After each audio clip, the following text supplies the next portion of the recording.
नमस्कार।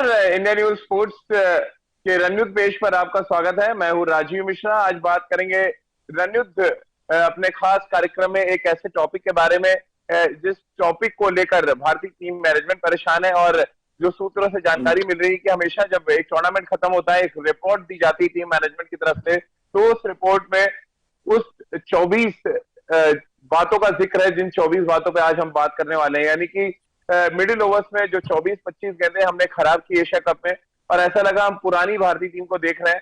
उस पर बारे में बातचीत करेंगे क्योंकि अफगानिस्तान के खिलाफ अगर मैच आप हटा दें तो ज्यादातर मैचेस में हमने 20 ओवर में अच्छी बल्लेबाजी नहीं की, जिसकी वजह से हम लगातार 2 मैचेस भी आ रहे।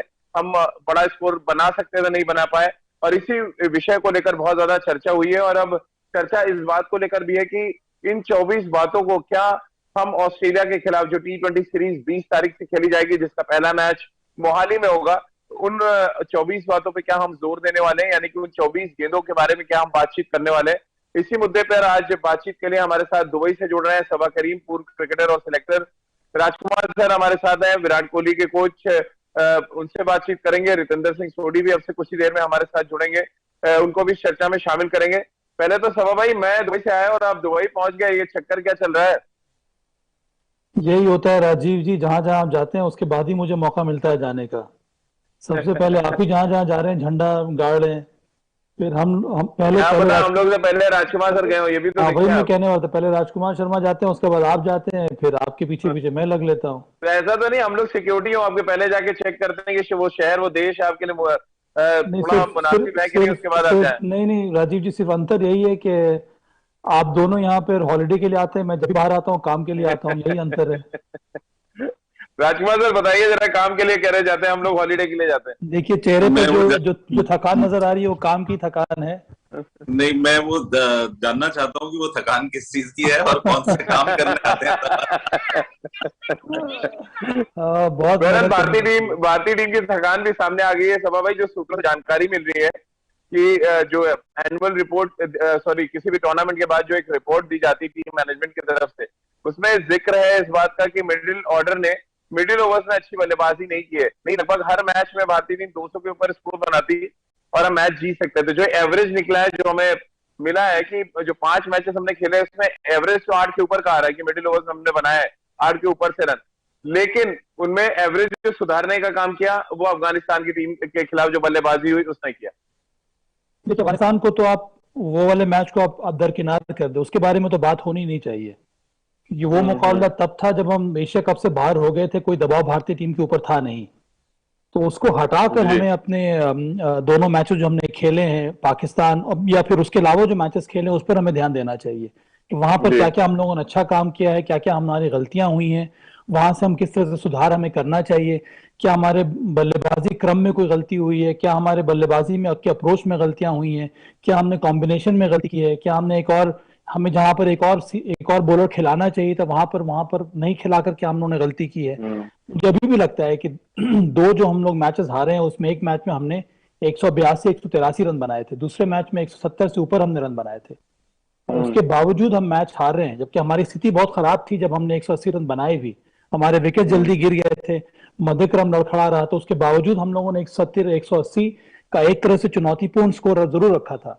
उसके बाद भी हम मैच हार रहे हैं, तो हमने गलतियां कहाँ कहाँ की। मैं मानता हूं कि बल्लेबाजी में भी सुधार होना चाहिए था। आपको याद होगा पाकिस्तान के विरुद्ध हम लोगों ने बात की थी कि अंतिम के 4 या 5 ओवर में भारत ने करीब सिर्फ 38 रन बनाए और हमने 4 विकेट गंवा जी। दिए। वो बहुत बड़ा नुकसान रहा है उसके वजह से भारत का। तो अंतिम भाई के एक आंकड़ा और बता दूं ताकि आप रिएक्शन देने में आपको इजी हो। पाकिस्तान के खिलाफ जो हम पिछला मैच खेले, 7 से 16 ओवर के बीच में हमने सिर्फ 59 रन बनाए, और हमारा जो रन रेट था उस समय वो 6.55 का था, जो शायद वनडे क्रिकेट में तो मुफीद है, लेकिन ओडीआई T20 फॉर्मेट में तो बिल्कुल बर्दाश्त के काबिल नहीं है। हाँ, यही तो मैं कह रहा हूँ राजीव। अलग अलग देखिए, T20 जो फॉर्मेट है वो बहुत कुछ डिमांड करता है आपसे कि आप हर फेजेस में किस तरह से रन बना रहे हैं। पहले का जमाना ये था कि हम T20 के फॉर्मेट को सिर्फ 3 फेज में बांट लिया करते थे, पावर प्ले, उसके बाद मध्य के ओवर्स, उसके बाद अंतिम के 4 या 5 ओवर। पर अब उसमें भी अलग अलग फेजेस आ गए हैं। अब एक पावर प्ले का ओवर आ गया है, पावर प्ले एक अलग फेज हो गया। उसके बाद 7 से जो 4 ओवर का जो ब्लॉक होता है वहां पर हमने क्या किया, उसके बाद के 4 ओवर के ब्लॉक में हम लोगों ने क्या किया, उसके बाद के ओवर्स में हम लोगों ने क्या किया। उस तरह से आपको स्ट्रैटेजी बनानी होती है और उस तरह से टीम्स अब आजकल एनालाइज करती हैं और उस हिसाब से फिर आपको सही रिसोर्सेज रखने होते हैं और सिचुएशन के मुताबिक तो आपको आपको बल्लेबाजी करनी होती है, पर कहाँ कहाँ पर आपने गलतियां की इन फेजेस में, वहां पर हमें क्या करना चाहिए, कहाँ पर हमने डॉट डिलीवरीज खेली, जहां पर हमने डॉट डिलीवरी खेली है वहां पर क्या हम उसको कन्वर्ट कर सकते थे सिंगल्स में, क्योंकि डॉट डिलीवरी खेलना सबसे बड़ा कार्डिनल सिन है T20 फॉर्मेट में। अगर आपके पास बाउंड्री नहीं भी आ रही है, अगर आपके विकेट्स गिर भी रहे हैं, तो कम से कम आपको स्ट्राइक तो रोटेट करते रहना होगा। बिल्कुल, राजकुमार सर भी हैं हमारे साथ, समवाय इस चर्चा में शामिल हो रहे हैं। राजकुमार सर, 7 से 16 ओवर की एनालिसिस टीम मैनेजमेंट ने दिया है बोर्ड को, जो रिपोर्ट जाती है उसमें कि 7 से 16 ओवर में मिडिल ऑर्डर ने अच्छी बल्लेबाजी नहीं की।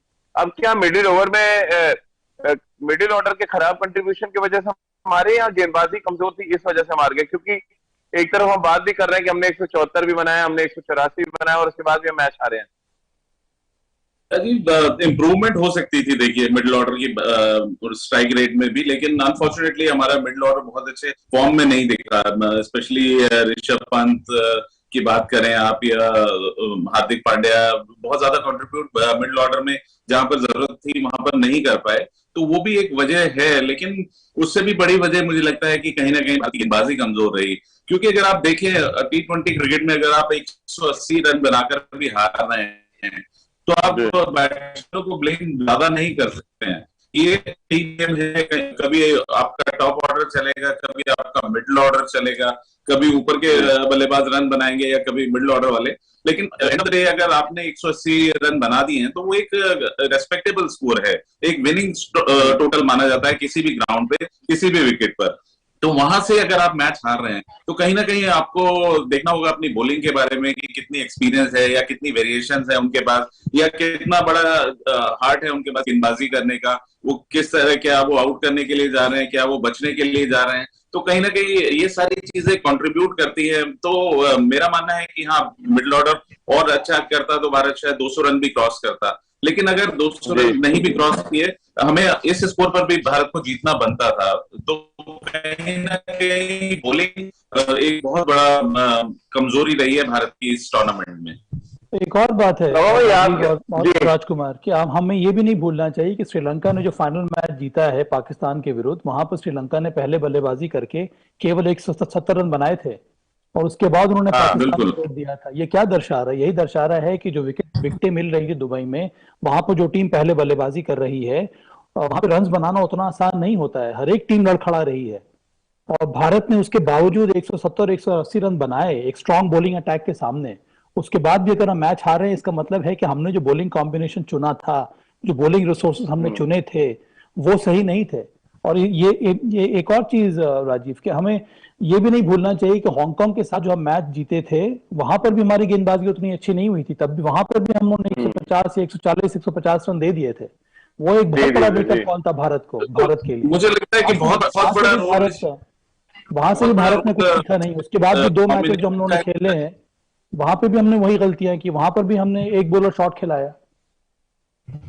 आवेश खान के बाहर होते ही हमारी टीम जैसे बिखर सी गई। वो एक उसका रिप्लेसमेंट या एक कॉम्बिनेशन जो सारा बिगड़ा, वो संभला ही नहीं पूरा एशिया कप में। तो वहां एक जो सबसे बड़ी गलती हुई सेलेक्टर से सबसे पहले कि हम 3 ही फास्ट बॉलर लेके। तो राजकुमार रीजन क्या देख रहे हैं? 7 से 16 ओवर की बल्लेबाजी का जिक्र होता है, गेंदबाजी के बारे में कोई चर्चा क्यों नहीं होती है जब टीम मैनेजमेंट की तरफ से रिपोर्ट यानी अपनी गलती को वो छुपाना चाह रहे हैं? राजीव, ऐसी बात नहीं है, मुझे पूरा विश्वास है कि उसके बारे में बात हो रही है। बिल्कुल चर्चा हुई होगी राजीव, ये तो सबसे बड़ा एरर हुआ है और कहीं ना कहीं जवाबदेही होनी चाहिए कि नहीं। तो वही खबर क्यों आती है मार्केट में जिस खबर में टीम मैनेजमेंट ना फंस रही हो बल्कि कुछ और चीजें हो? ये तो मानेंगे कि खबर वही राजीव प्लांट होती है जिसमें टीम मैनेजमेंट पे बहुत ज्यादा उंगली ना उठे। पर राजीव, ये खबर कहाँ से आ रही है? ये कैसे हम लोग जगह है? पूरे हिंदुस्तान के सामने आज रिपोर्ट है, आप देखिए जितने भी खबरें उठा लीजिए। वो अलग बात है, पर ये कैसे हम मान लें कि जो टीम ने गलतियां की हैं गेंदबाजी में, जो रिसोर्स को खिला के, उसके बारे में चर्चा ना हो रही होगी? लेकिन उसके बारे में हाईलाइट जो किया गया वो 7 से 16 ओवर की बैटिंग के बारे में हाईलाइट किया गया। वो एक एरिया ऑफ कंसर्न जरूर है, उसको तो एड्रेस करना ही होगा, तभी तो हम सीखेंगे। तो सबसे बड़ा जो कंसर्न है वो ये है कि हमने गलत कॉम्बिनेशन के साथ टीम को खिलाया है, जिसकी वजह से ये हालत हुई है। नहीं, पूरी क्रिकेटिंग फ्रेटर्निटी में ये चर्चा तो है राजीव की हमारे से गलती हुई है कि हम 3 ही फास्ट बॉलर लेके गए। आप किसी भी क्रिकेटर से बात कर लीजिए, हिंदुस्तान के पाकिस्तान के क्रिकेटर्स ने भी माना है कि भारत से ये बहुत बड़ी गलती हुई कि हम 3 ही फास्ट बॉलर लेके गए। तो ये सबसे बड़ी चर्चा का विषय तो हमारी गेंदबाजी ही है, जो कि काफी कमजोर दिखी इस टूर्नामेंट में, और उसी का खामियाजा भारत को भुगतना पड़ा। लेकिन सभा भाई और राजकुमार सर, आप ये दोनों बात तो मानेंगे कि बड़ा फर्क डाला राजपक्षे और शनाका ने अपनी बल्लेबाजी से, और सूर्य कुमार यादव हो या ऋषभ पंत तोप माने जाते हैं, लेकिन वो तोप तो खुद साबित हुई। आपके वो यंगस्टर जिनकी बहुत ज्यादा पहचान नहीं है, वो टूर्नामेंट जिता के लेके चले गए उसी नंबर पर बल्लेबाजी करते हुए। बिल्कुल राजीव, मैं काफी दिनों से कह रहा था कि हम थोड़े वीक अपोजिशंस के साथ खेल रहे थे, और यहाँ पर जब हमें टफ थोड़ा अपोजिशन मिला है तो एक अच्छा हुआ है। ये मतलब हमारे लिए वेकअप कॉल है। ठीक है, हम एशिया कप नहीं जीते, लेकिन अच्छी बात है कि अब हमारी प्रिपरेशन और अच्छी होगी वर्ल्ड कप के लिए, और प्लेयर्स मतलब they will not take anything for granted, क्योंकि अब पता लगता है कि क्रिकेट ऐसा क्रिकेट है जहां कोई भी टीम किसी को हरा सकती है। तो भारत किसी भी टीम को लाइटली नहीं लेगा, या कोई भी प्लेयर बहुत इजी नहीं लेगा, क्योंकि सभी जानते हैं जो हुआ है हमारा एशिया कप में। देखिए राजीव, सभा भाई आप कैसे देखते हैं राजपक्षे शनाका जैसे बल्लेबाजों ने पाकिस्तान के मिडिल ऑर्डर हो या हिंदुस्तान मिडिल ऑर्डर सबको नीचे दिखाया? मैं एक बात और कहना चाहता हूँ राजीव, कि ये पहली बार नहीं हो रहा है। भारत को ये एड्रेस करना होगा कि जब भारत के ऊपर दबाव बढ़ता है तो हमारे जो ऐसे प्लेयर्स हैं जिन्होंने आईपीएल में अच्छा किया है, जो बायलैटरल एंगेजमेंट में अच्छा करते हैं, चाहे बल्लेबाजी हो या गेंदबाजी हो, वो थोड़ा बहुत दबाव में उतना अच्छा कर नहीं पाते हैं। तो इस इश्यू को एड्रेस करना बहुत जरूरी है। मैं ये नहीं कह रहा हूं कि आप इन रिसोर्सेस को बदल दीजिए, मैं ये कह रहा हूं कि इस बारे में चर्चा होनी चाहिए कि ऐसा क्या है कि जब दबाव आप लोगों के ऊपर आता है, आपके पास सारे के सारे स्किल हैं, आपके पास तैयारी अच्छी है, आपको अलग अलग कंडीशंस में खिलाया जा रहा है, उसके बावजूद हमारे जब टीम के ऊपर दबाव आता है वहां पर हम अच्छी बल्लेबाजी नहीं कर पाते हैं, या फिर हम अच्छा प्रदर्शन नहीं कर पाते, या फिर हमारी गेंदबाजी जो है तो वो दबाव में है, दबाव में जो है वो एक तरह से बिखर सी जाती है। इसको एड्रेस करना बहुत जरूरी है। तो उसके लिए हमें क्या करना चाहिए? क्या हम उस प्रकार के प्रेशर को सिमुलेट कर सकते हैं? हमारे पास अब एक साइकोलॉजिस्ट भी आ गया, स्पोर्ट्स साइकोलॉजिस्ट पैडी अपटन, वो क्या काम कर रहे हैं, उससे कुछ फायदा मिल रहा है कि नहीं मिल रहा है? हम हमेशा बातचीत करते आते हैं कि नहीं, सूर्य कुमार यादव शानदार प्लेयर हैं, आवेश खान बहुत अच्छे प्लेयर हैं, अर्शदीप सिंह बहुत अच्छे प्लेयर हैं, जो भी मैं ये नहीं कह रहा हूँ, विद ड्यू रिस्पेक्ट, मैं मानता हूँ कि इनके अंदर वो स्किल है, इनके अंदर बहुत ज्यादा पोटेंशियल है, पर अंत में सबसे बड़े स्किल की जो पहचान तभी होती है जब आप इस प्रकार के प्लेटफॉर्म पे जाके जहां पर आपके ऊपर दबाव है, उस दबाव में आप बल्लेबाजी करें, उस दबाव में आप बल्लेबाजी करें और मैच को जिताएं। आईपीएल की बात अलग हो गई, आईपीएल को भूल जाएं।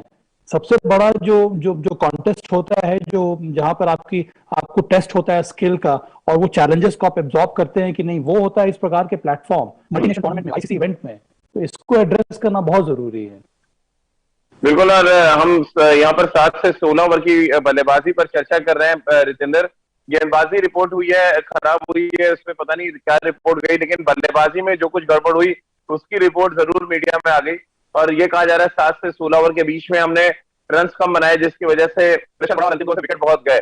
और ऋषभ पंत के बारे में भी यहाँ चर्चा है कि 16 से 20 रनों के बीच में वो 39 बार आउट हो चुके हैं, अगर हम T20 फॉर्मेट की बात करें तो। यानी कि जो काम शनाका और राजपक्षे ने बेहतर तरीके से श्रीलंका के लिए किया, शायद वो काम हमारा मिडिल ऑर्डर नहीं कर पाया, क्योंकि हम बहुत हैवीली डिपेंडेंट है अपने टॉप 3 पे।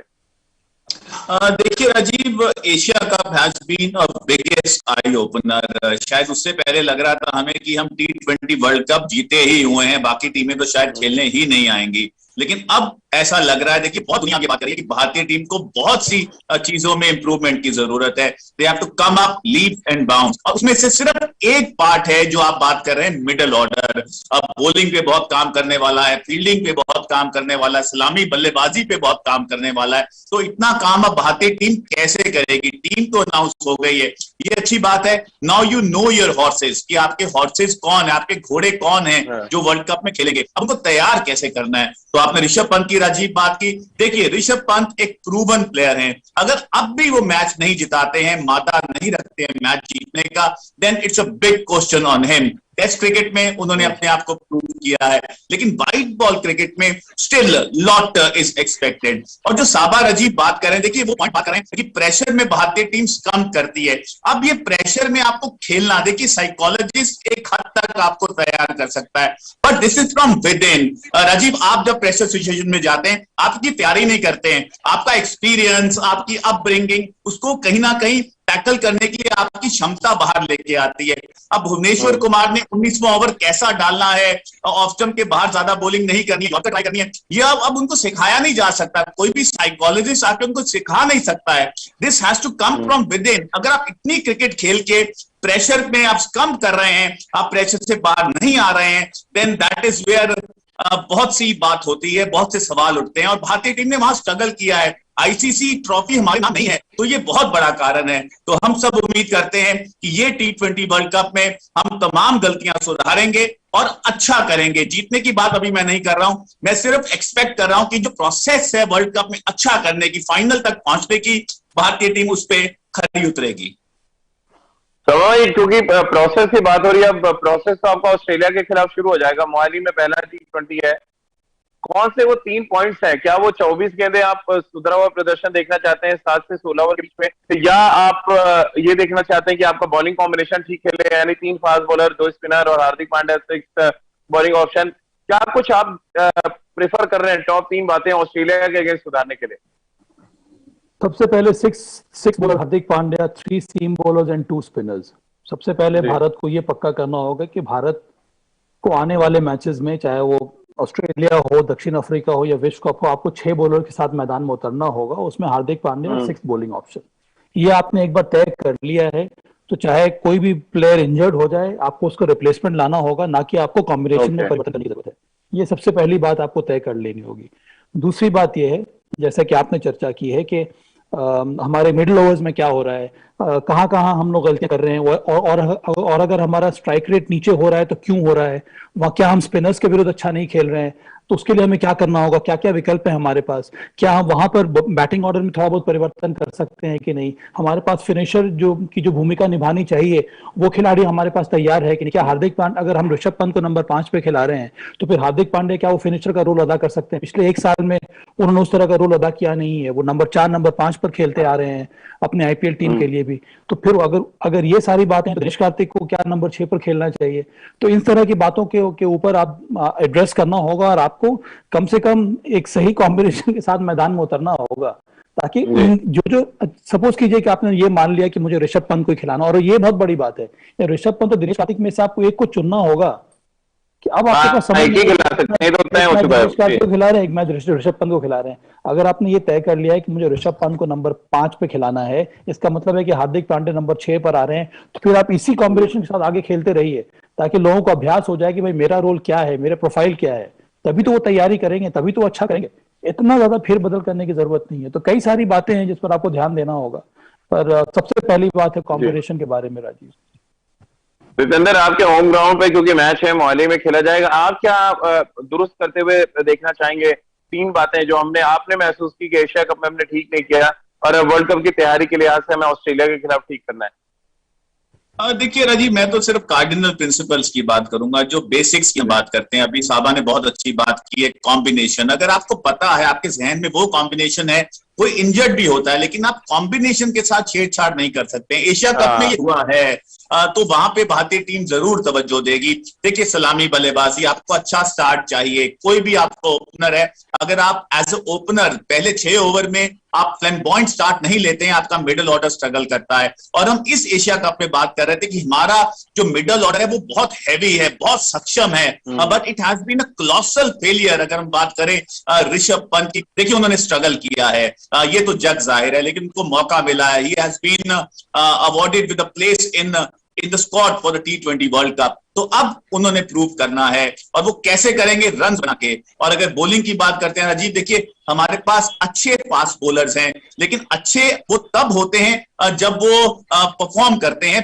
प्रेशर सिचुएशन में, और वहां पे हमारे फास्ट बॉलर्स फेल हुए हैं। तो यहाँ पे राहुल द्रविड़, टीम मैनेजमेंट, रोहित शर्मा जरूर बात करेंगे, क्योंकि अब आपके पास समय बहुत कम है और काम करना बहुत ज्यादा है।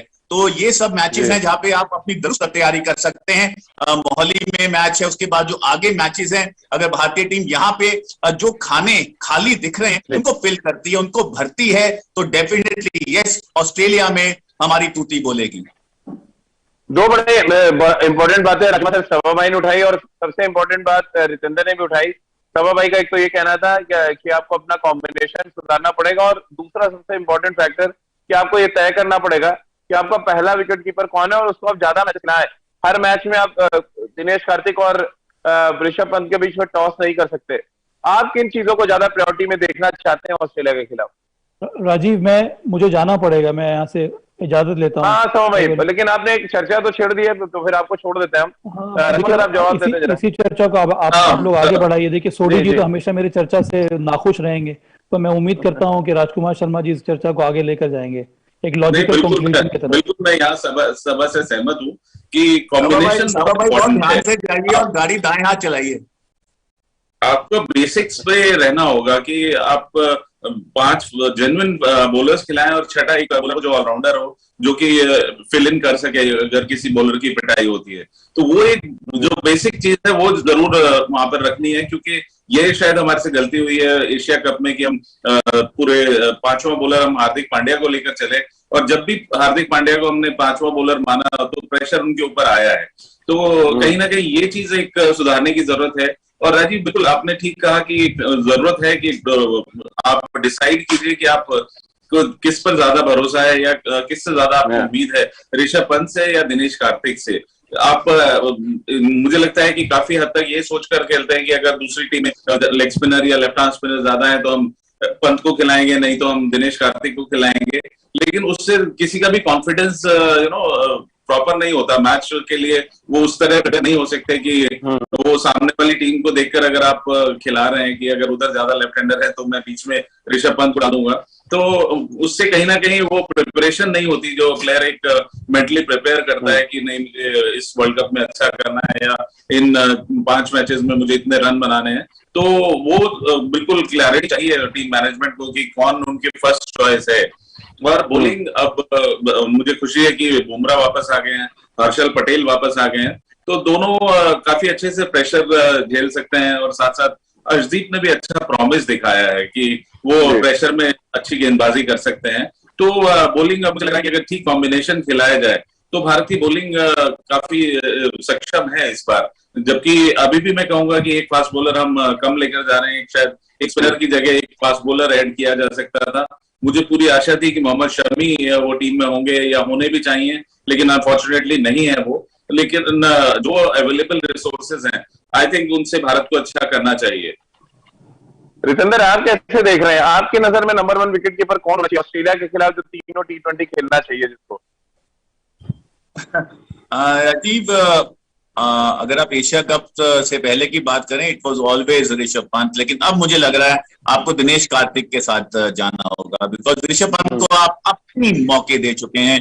देखिए, प्रतिभा उनमें है, वो छक्का मार सकते हैं, एनी डे अपनी बिल पे छक्का मार सकते हैं, बहुत एबिलिटी है। लेकिन कहीं ना कहीं अगर हम सब्सटेंस की बात करते हैं, अगर परफॉर्मेंस की बात करते हैं, in ground in pressure situation with white ball cricket, वो स्ट्रगल करते नजर आ रहे हैं। और कॉन्ट्रेरी अगर दिनेश कार्तिक को देखिए लिमिटेड मौके मिले हैं, लेकिन विपरीत परिस्थितियों में जब लग रहा है कि मैच हाथ से निकल गया, वो आते हैं ब्लाइंडर खेल जाते हैं। तो क्यों ना आप उन पे चांस लें जो कहीं ना कहीं आपको मैच जिता सकता है विपरीत परिस्थितियों में। और अगर आप ऑस्ट्रेलिया के खिलाफ उनको खिलाते हैं तीनों मैच, तो आपको उनके क्रेडेंशियल्स का पता चलेगा, दिनेश कार्तिक को कॉन्फिडेंस आएगा, क्योंकि अब आप उनको खिलाइए जिनको आपने ऑस्ट्रेलिया में खिलाना है। अब आप टेस्ट नहीं कर सकते हैं कि ऋषभ को 2 खिलाएं, दिनेश कार्तिक को 1 खिलाएं। You got to just believe in players ability, और अगर वो अच्छा करता है गुड लक, अगर नहीं करता है again good luck, but confidence has to be put in, drilled in the player कि 2020 वर्ल्ड कप में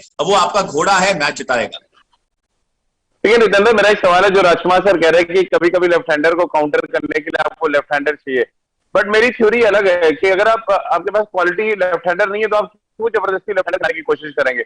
अब ऋषभ पंत का T20 में इतना खराब ट्रैक रिकॉर्ड है, अगर मैं शायद टीम मैनेजमेंट का हिस्सा हूं तो मैं इनिशियली मैच कम से कम उनको नहीं खिलाऊंगा। और दिनेश कार्तिक जो नीचे अच्छा कर रहे हैं, नंबर 7 पे हम मैच फिनिश नहीं कर पाए ज्यादातर मैचेस में, नहीं तो हम दोनों मैच नहीं हारते, हम 200 के ऊपर का स्कोर करते और बॉलर्स को वो क्वेश्चन था जैसे हम मैच जीत पाते। चलिए बॉलर से खराब किया वो अलग बात है, बट टीम मैनेजमेंट बार बार गलती क्यों कर रहा है? ऋषभ पंत को इसलिए खिलाया जाता है कि वो लेफ्ट हैंडर और जाकर लेफ्ट हैंडर्स को काउंटर करेंगे। इस थ्योरी से आप कितना सहमत है? मुझे नहीं लगता कि अगर लेफ्ट हैंडर है तो जाकर रन बना देगा, इसकी गारंटी है कहीं किसी किताब में नहीं लिखा हुआ है। देखिए राजीव, ये थ्योरी है कि लेफ्ट हैंडर जाके लेफ्ट आर्म स्पिनर को जाके काउंटर करता है। सबसे अच्छी गेंदबाजी लेफ्ट हैंडर के खिलाफ करता था क्योंकि मेरा ऑन बॉल अच्छा था, तो ये कहने की बात है। अब ये तो मतलब आपने तय कर लिया कि लेफ्ट हैंडर है, तो जैसे सौरव गांगुली ने तय कर लिया था कि लेफ्ट आर्म स्पिनर होता ही नहीं है जब तक वो कप्तान ने किसी को खिलाया नहीं उन्होंने, तो ये मतलब आपने साइकोलॉजिकली सोच लिया तो बात अलग है, नहीं तो ऐसी कोई दिक्कत नहीं होती। लेफ्ट आर्म अगर लेफ्ट हैंडेड बैट्समैन आता तो मुझे बड़ा इजी लगता था उसको बॉल डालना। देखिए, आपकी बॉलिंग की आप बात करते हैं, आप हमारी एकेडमी बहुत साल पहले आए थे, मैं तो बड़े आराम से लगा कि आप कहाँ बॉलिंग कर पाएंगे। आपने पहला बॉल आम बॉल मारा, मेरे पैड पे मार दिया। देखिए राजीव, देखिए कमिंग ऑन द सब्जेक्ट, आपने बिल्कुल सही कहा। देखिए लेफ्ट आर्म बैट्समैन देखिए काउंटर तो कर सकता है अगर आप लेफ्ट आर्म स्पिनर की बात करते हैं, लेकिन अगर स्पिनर में दम है वो लेफ्ट आर्म बैट्समैन को भी बहुत अच्छे से काउंटर कर सकता है। ये नहीं अब सिर्फ मार खाने के लिए आया है। लेकिन अगर काउंटर करने की हम बात कर रहे हैं, ऋषभ पंत काउंटर करे तो कब काउंटर करेंगे? वो काउंटर तो कर नहीं रहे हैं और हम उनको काउंटर करने के लिए खिला रहे हैं। तो अगर काउंटर वो नहीं कर पा रहे हैं तो आप दिनेश कार्तिक पे जाइए। You have option instead of Rishabh Pant, you can get Dinesh Karthik in, और जो आपके लास्ट के 3-4 ओवर हैं आप उनको कवर कर रहे हैं, ब्रिंगिंग इन दिनेश कार्तिक जो एबिलिटी रखते हैं ताबड़तोड़ बैटिंग की। आके स्लो ऑफ स्वीप खेलते हैं, कवर के ऊपर से खेलते हैं, उनके पास बहुत सी क्षमता है और वो प्रूवन मैच विनर है भी। तो अब मुझे लगता है समय आ गया। एशिया कप में आपने ऋषभ पंत के साथ जाना सही समझा, उनको मौका भी मिला, क्रूशियल सिचुएशन पे वो मैच आके बदल सकते थे, जिता सकते थे, लेकिन भारतीय team has been ousted out of Asia Cup without qualifying. तो वहां का जो रिजल्ट है अब वो सामने आ रहा है और कहीं ना कहीं तंग करेगा ऋषभ पंत को, क्योंकि मुझे नहीं लग रहा, I don't see him playing against Australia in the playing 11. आप कैसे देख रहे हैं राजकुमार सर? रितेंद्र ने तो भविष्यवाणी कर दी है कि वो प्लेइंग 11 में खेल नहीं देख रहे हैं। देखिए मुझे भी लगता है कि और मुझे राजकुमार सर आपकी बात को एक और काउंटर करना है। आप एज अ स्पिनर बॉल डालते थे, आपका दूसरा हर कोई जानता है वर्ल्ड फेमस है, तो जरूरी नहीं आप राइट हैंडेड बैट्समैन आ गया तो आप गेंदबाजी नहीं करेंगे। आपको आपके लिए तो बल्कि गोल्डन चांस है कि आप बल्लेबाज को आउट कर सकते हैं वहां पे, क्योंकि आपका दूसरा इतना अच्छा था। हमने में देखा है वर्ल्ड के पहले गेंदबाज से दूसरा फेंकने वाले आप। तो ये लॉजिक मुझे नहीं समझ आती कि लेफ्ट हैंडर आ गया तो लेफ्ट हैंडर भेज दो, राइट हैंडर तो गेम ही खत्म हो जाएगा ऐसे तो। बिल्कुल, ये अभी ये बहुत ज्यादा हो गया है, लेकिन अभी ये इस तरह की सोच बहुत ज्यादा वर्कर सामने आ गई है। और आपने बिल्कुल ठीक कहा कि इतना ज्यादा आप अगर देखें पहले टीम में एक आधा लेफ्ट हैंडर होता था तो आप हमेशा राइट हैंडर बॉल करते थे। मैं as a spinner right hander को बॉल करता था, या कोई left arm spinner left hander को बॉल कर सकता है, उसको बहुत ज्यादा वो नहीं है। लेकिन अब एक ये नई वो थ्योरी आ गई है कि लेफ्ट हैंडर को लेफ्ट हैंडर ज्यादा अच्छे से काउंटर कर सकता है। ऐसा नहीं है, कुछ केसेस में ऐसा होता है, कुछ बल्लेबाज होते हैं जो इस तरह अच्छा करते हैं। सौरव गांगुली जैसे लेफ्ट आर्म स्पिनर वो बहुत अच्छा खेलते थे, या युवराज सिंह बहुत अच्छा खेलते थे, वो एडविल मारते थे उनको। तो इसलिए एक थ्योरी सी बन गई है कि ऐसा होता है। और जहां तक दिनेश कार्तिक और ऋषभ पंत की बात है, तो मुझे लगता है कि शायद अब टीम मैनेजमेंट बिल्कुल तत्पर होगी और शायद दिनेश कार्तिक को खिलाने के लिए ज्यादा मुझे लगता है कि चांस होंगे, बिकॉज ऋषभ पंत ने बहुत अच्छा नहीं किया है और कहीं ना कहीं जरूरत होगी दिनेश कार्तिक को, जो हम मैच फिनिश नहीं कर पा रहे हैं, क्योंकि अनफॉर्चुनेटली हमारे पास जडेजा भी नहीं है अभी। अक्सर उनकी रिप्लेसमेंट है, लेकिन जडेजा भी एक मैच फिनिशर का रोल करते थे, और साथ साथ हार्दिक पांड्या। तो अब यहाँ पर दिनेश कार्तिक के आने से मुझे लगता है कि ज्यादा अच्छा बैलेंस आएगा, क्योंकि वो एक अच्छे मैच फिनिशर हैं और इसकी तलाश है भारत को। रितेंद्र, जो एक बड़ा फर्क है ऋषभ पंत को खिलाने का, वो एक दिक्कत ये भी है कि आप ऋषभ पंत को अगर खिला रहे हैं तो उनको टॉप 4 में आपको बैटिंग करानी पड़ेगी, और ऐसे में देन आपको सूर्य कुमार यादव को नीचे लाना पड़ता है, जो शायद पूरी की पूरी बैटिंग ऑर्डर को बिखेर देता है, क्योंकि Rishabh Pant ideally match finish नहीं कर पा रही है। हम हर कोई हम सबने देख लिया है। क्या ये एक रीजन आप देख रहे हैं? अगर आप उनको खिलाएंगे तो पूरा बैटिंग ऑर्डर हिल्स का जाता है, सूर्य कुमार यादव नीचे, फिर हार्दिक पांड्या को उस पोजीशन पे जाना पड़ता है जहां पे वो शायद कंफर्टेबल नहीं है, वो 5 नंबर पे अच्छी बैटिंग करते हैं, हम सबने देखा। तो कैसे ये सारी चीजें कैसे आप ऑस्ट्रेलिया के खिलाफ सुधारेंगे?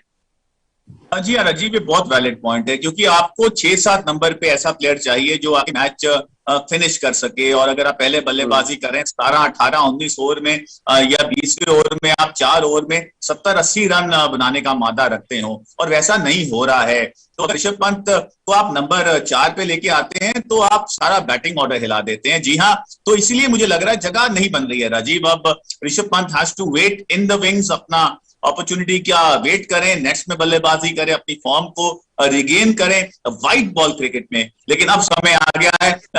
मैं खुद सोच रहा था जब दिनेश कार्तिक को एशिया कप में पहला मैच खिलाया गया कि he shouldn't have been given a look in, Rishabh Pant पहले डिजर्व करते हैं। लेकिन उसके बाद जो खेल घटा है, जिस तरह भारतीय टीम खेली है, Rishabh Pant has struggled big time. तो अब समय आ गया है to fall back to Dinesh Kartik, the old war horse, जो हमारे समय का क्रिकेटर है राजीव। जब राजकुमार जी उल्टा बॉल डालते थे, शायद दिनेश कार्तिक ने तब क्रिकेट शुरू कर दी थी। तो जी हाँ, अब उनकी बारी आनी मुझे पक्की लग रही है। मुझे तो अभी भी थोड़ा सा संशय है ऋषभ पंत की सिलेक्शन पे। राजकुमार सर, बहुत ज्यादा चर्चा है, सैमसन को होना चाहिए था इस टीम में, बहुत पोटेंशियल है, और कम से कम ऋषभ पंत से अच्छा उनका एवरेज है T20 फॉर्मेट में, या कन्वर्जन रेट उनका, इंटरनेशनल क्रिकेट की बात करो, मैं IPL और उसकी बात नहीं कर रहा, उनका ज्यादा बेहतर है जब उनको खिलाया गया। देखिए राजीव, ऋषभ पंत ने भारत को ऐसे मैचेस जिताए हैं कि एक अपने आप को उन्होंने एक स्टैब्लिश कर दिया है। राजकुमार सर, नहीं वो मैं मान रहा हूँ आपकी कि वो ज्यादा टेस्ट क्रिकेट में हुआ है, वनडे क्रिकेट में, लेकिन जिस तरह की पारियां उन्होंने खेली हैं तो एक ऐसा इंप्रेशन दिया है उन्होंने कि वो एक बहुत बड़े मैच विनर हैं। और जिस दिन वो खेलते हैं वो मैच विनर हैं भी। अनफॉर्चुनेटली अभी व्हाइट बॉल में और स्पेशली T20 में ऐसा नहीं हो पाया है उनसे, लेकिन वही एक्सपेक्टेशंस आप रखते हैं ऐसे प्लेयर से कि ये प्लेयर जिस दिन खेलेगा तो अकेले मैच जिता देगा। कौन से 70 शतक लगा दिया उन्होंने, विराट कोहली से हम सब उम्मीद कर रहे थे तो 71वां आ गया। तो हमें ये भी तो देखना चाहिए कि खिलाड़ी ने, मतलब ठीक है 1-2 मैच आपने जिता दिया है, तो अब उसी इंडियन क्रिकेट में परेशानी है कि हम बुनाते रहते हैं फिर उसी बात को, और बड़ी बात है रेड बॉल की सक्सेस को व्हाइट बॉल में बुनाने की कोशिश कर रहे हैं। ये तो गलत है क्या? रेड बॉल की सक्सेस को रेड बॉल में होना चाहिए। और मुझे लगता है कि तभी मैं कह रहा हूँ कि शायद अब वक्त है कि दिनेश कार्तिक को ज्यादा मौके दिए जाएंगे, और पहली चॉइस शायद दिनेश कार्तिक ही होंगे 11 में खेलने के लिए, और होना भी चाहिए क्योंकि वो जब भी खेले उन्होंने परफॉर्म किया है और प्रूवन मैच विनर हैं वो। और सबसे अच्छी बात है कि बहुत अच्छे फिनिशर हैं, बहुत अच्छे इम्प्रोवाइज करते हैं, अच्छे टीम मैन है। टीम मैन तो ऋषभ पंत भी बहुत अच्छे हैं, लेकिन कुल मिला के मुझे लगता है कि पहला दावा दिनेश कार्तिक का बनता है। प्रीतंदर, एक आखिरी सवाल चलते चलते ऑस्ट्रेलिया से, क्योंकि जो मैच है, क्या उसको आप एक ट्रेलर के तौर पे देखना चाहेंगे, जहां पे जो गलतियों पे हमने आज चर्चा की आधे घंटे, उन गलतियों में से कितना चीजें ठीक होती है? 30 सेकंड है आपके पास। जी हाँ राजीव, बिल्कुल आपको बहुत गलतियों पे काम करने की जरूरत है, और ऑस्ट्रेलिया टीम ताबड़तोड़ टीम है। अगर आप इनको हराते हैं तो आप में मनोबल आएगा, और इस मनोबल की जरूरत है भारतीय टीम को एशिया कप के बाद, क्योंकि हमारा मनोबल गिरा है। अगर हम ऑस्ट्रेलिया को पस्त कर सकते हैं भारत में तो डेफिनेटली यस, जो हम थोड़ा बैकफुट पे हुए हैं एशिया कप में, हम फिर फ्रंट फुट पे आएंगे अगर हम मानसिक स्थिति की बात करते हैं। बहुत बहुत शुक्रिया रितेंद्र आपका। राजकुमार सर आपका भी बहुत बहुत शुक्रिया, और हमारे जो तमाम दर्शक हैं, फैंस हैं इंडिया न्यूज के स्पोर्ट्स पेज पे जुड़े, उनका भी बहुत बहुत शुक्रिया हमारे साथ जुड़ने के लिए।